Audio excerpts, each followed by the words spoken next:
Salam, salam, outsider. Le débrief commence. Maintenant,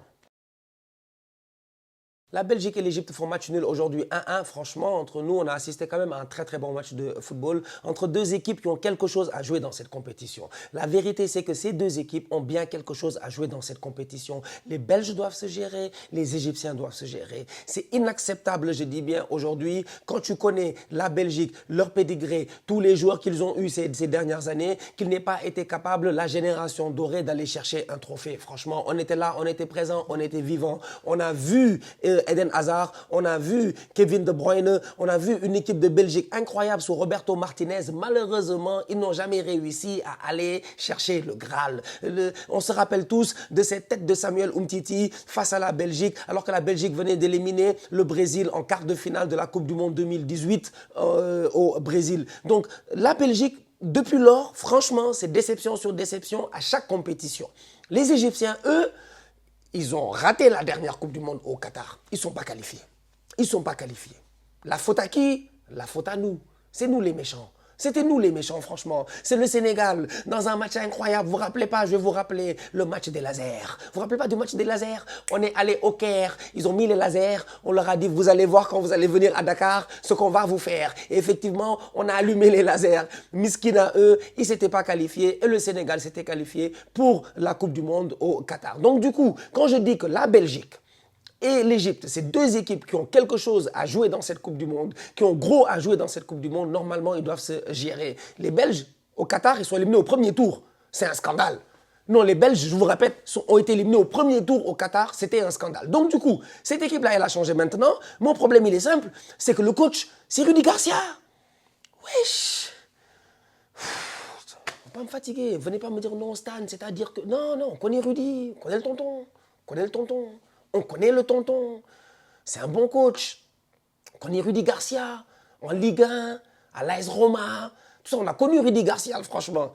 Moi, j'étais là quand Rudy Garcia était à la Roma et que la Roma a fait 10 matchs, 10 victoires, qu'on pensait qu'ils allaient gagner le Scudetto et qu'à la fin, ça n'a pas été le cas. Donc, du coup, Rudy Garcia, est-ce que c'est vraiment le genre de coach qu'il faut? Est-ce que c'est le mec qui est capable aujourd'hui d'amener la Belgique le plus loin dans cette Coupe du Monde? Je ne sais pas, mais aujourd'hui face à l'Égypte, franchement, pendant les 50 premières minutes, c'est une équipe belge qui est rentrée dans la compétition de manière timide. Pendant les 40 dernières minutes, c'est une équipe belge qui a très très bien joué. Mais avant ça, je ne comprends pas pourquoi ils étaient crispés. Et je mets la faute, je dis bien, sur le dispositif tactique qui a été mis en début de match par Rudy Garcia. Pourquoi? Parce que je me mets à réfléchir et je me dis peut-être que Rudy, il s'est dit, l'Égypte, ils sont défensifs. Ils ont un bloc défensif. Les Égyptiens, ils ne laissent absolument rien passer. C'est compliqué de mettre des buts à l'Égypte. Nous, les Sénégalais, on les connaît bien.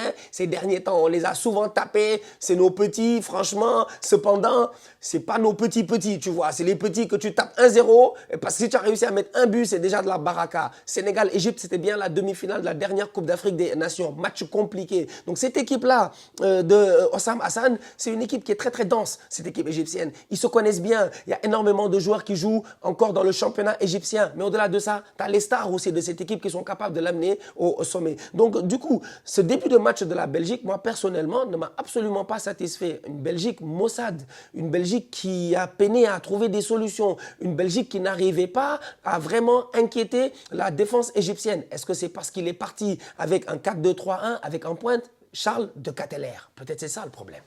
Peut-être c'était ça le problème. Peut-être réellement c'était ça le souci en fait.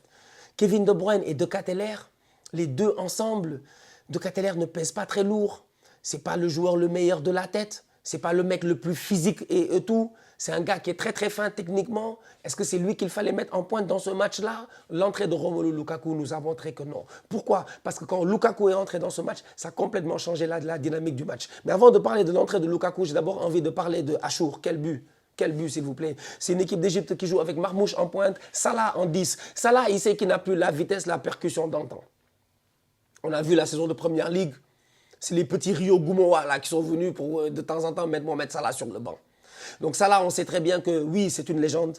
c'est un très très grand joueur, c'est un excellent joueur de football. Il va sûrement rentrer dans le Hall of Fame, dans le panthéon du football anglais, il n'y a aucun problème. Cependant, en équipe nationale, Mohamed Salah, ça a toujours été un tout petit peu compliqué. Surtout quand tu es égyptien, surtout quand tu as gagné 7 Coupes d'Afrique des Nations, surtout quand toutes les générations en Égypte, elles ont gagné. Les Abou Treika, les Osam Hassan, les Ahmed Hassan, les je ne sais plus quoi. En fait, ils nous ont tous traumatisés, sincèrement. Les El Hadari et puis tout cela. Donc, du coup, il y a beaucoup d'espoir sur Mohamed Salah. Mohamed Salah rentre dans cette compétition après avoir raté la Coupe du Monde 2018. Je ne sais pas si vous vous rappelez. Il se blesse.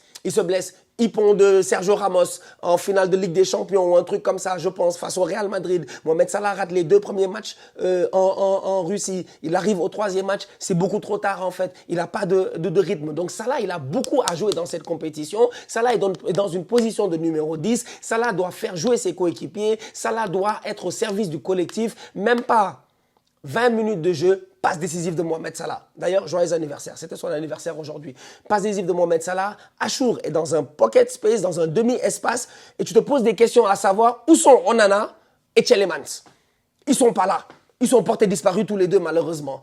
Achour en profite. Achour rentre. La sortie des défenseurs centraux, que ce soit, je pense, c'est Michele ou bien Goy, la sortie des défenseurs centraux prend un peu trop de temps. Achour a le temps d'ajuster, de mettre une superbe frappe et de battre qui? Thibaut Courtois. Attention. Attention, on a vu ici le Real Madrid jouer des matchs. Le Real galérait ici. Le Real devait se faire taper ici. Mais le Real ne perd pas. Pourquoi? Parce qu'il y a Thibaut Courtois. Si aujourd'hui les Belges, pendant les 50 premières minutes, n'ont pas pris plus qu'un but, c'est grâce à Thibaut Courtois. Il a été battu une fois, mais c'était la dernière fois. Franchement, parce que les Égyptiens, ils ont poussé, ils avaient le jeu, ils dominaient le match en fait en première mi-temps. Arrêt de Thibaut Courtois à gauche, arrêt de Thibaut Courtois à droite. Il a permis à l'équipe de Belgique de rester sereine dans ce match-là et d'attendre la mi-temps. À la mi-temps, peut-être qu'il y a des changements tactiques qui étaient déjà préparés. Lukaku, quand il rentre, automatiquement, il pèse sur la défense. Parce que qu'on le veuille ou non, Fatih et Ibrahim, ils n'avaient pas de Catellaire au contact direct. De Catellaire ne va pas venir jouer dos face à Fatih et puis Ibrahim. Tu es fou ou quoi? Maigre comme ça, il va aller où? Il peut pas. Il peut pas de Catellaire. Donc lui, ce qu'il va faire, c'est combiner, c'est essayer d'éviter les, les défenseurs centraux égyptiens. Mais en faisant ça aussi, tu permets à l'Égypte de pouvoir jouer de manière confortable. Dès que Lukaku rentre, le confort est terminé. Il n'y a plus de confort. Tu connais Lukaku. Lukaku. Je dis, un Congolais qui n'est pas maîtrisable. Je dis, Lukaku. Il est rentré. Je pense qu'il a battu le record de Svanberg, du Suédois, qui hier, en rentrant, premier ballon, 13 secondes de jeu. Il a fait 13 secondes sur le terrain, il a claqué un but. Lukaku, je ne pense pas qu'il ait fait 15 secondes sur le terrain. Je pense que Lukaku a fait 10 secondes sur le terrain. Le centre est arrivé. Il est dans la surface de réparation. Il pèse tellement lourd que les défenseurs sont obligés, eux tous, de venir vers lui. Il y a le cafouillage, il y a le bordel. C'est un contre son camp et automatiquement, ça permet à la Belgique de revenir à 1-1. À partir de ce moment-là, les Belges se sont libérés. Franchement, à partir de ce moment-là, là, j'ai vu l'équipe de Rudy Garcia bien jouer. C'est pour ça que je dis que moi, franchement, vous savez, les coachs, on a beaucoup de respect pour eux, tu vois. Il y a des mecs qui ont fait des carrières, des très belles carrières. Ils ont coaché un peu partout et tout. Mais de temps en temps, tu te demandes, est-ce qu'ils sont pas un peu dévolus, tu vois. Est-ce qu'ils ont encore cette philosophie de jeu-là qui puisse leur permettre d'aller le plus loin possible? Je ne sais pas. Franchement, j'ai hâte de voir la suite de la compétition. J'ai hâte de voir si au prochain match, Lukaku sera titulaire. Mais il leur a fait énormément de bien aujourd'hui. Un qui a été décevant, sincèrement, au niveau de la Belgique. Et j'avais énormément d'espoir en lui. En fait, j'ai même envie de dire 2 qui ont été décevants au niveau de la Belgique. Et j'avais énormément d'espoir en eux. C'est Doku et Trossard. Trossard, c'est mon joueur. C'est mon joueur. Et vous-même, vous savez, j'arrête pas de le dire. Martinelli, Trossard, il faut qu'il parte à la fin de la saison. La saison est déjà terminée.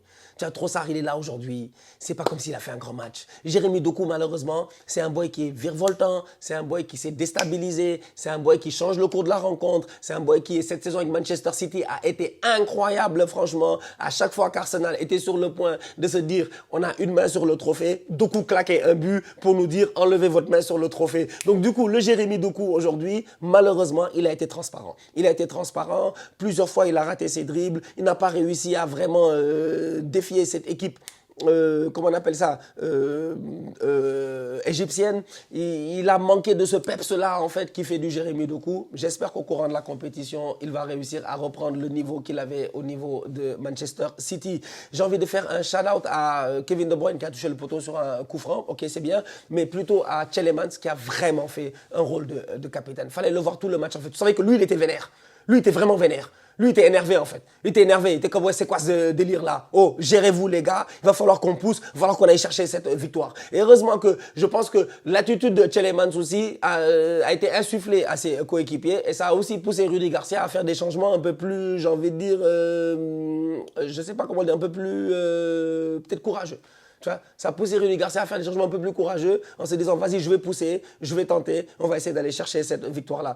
Dans ce match-ci, les Égyptiens, encore une fois, pendant 60 minutes, ils peuvent mettre 2 buts. Malheureusement, ils ne les mettent pas. Et d'un autre côté, heureusement, ils peuvent aussi remercier leur gardien Sober.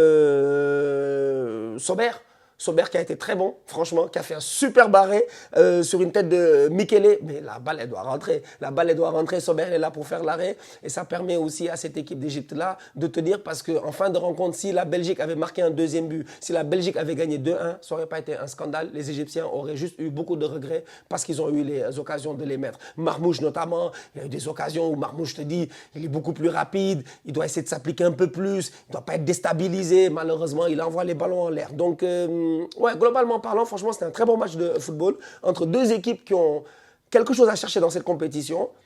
Elles se séparent avec un match nul 1-1 dans un groupe où il y a l'Iran et la Nouvelle-Zélande, techniquement des adversaires qu'ils sont capables de battre. Donc, normalement, je pense que l'Égypte et la Belgique devraient se qualifier, devraient sortir de ce groupe-là, à moins qu'il y ait une surprise. Et vous connaissez le football à la Coupe du Monde, il y a toujours des surprises. Donc voilà. Je pense que j'ai tout dit. Sinon, la famille, on se capte très bientôt pour une nouvelle vidéo. D'ici là, continuez à liker, continuez à partager. On s'abonne. On est ensemble, on reste en santé, toujours le plus important. Tous outsiders.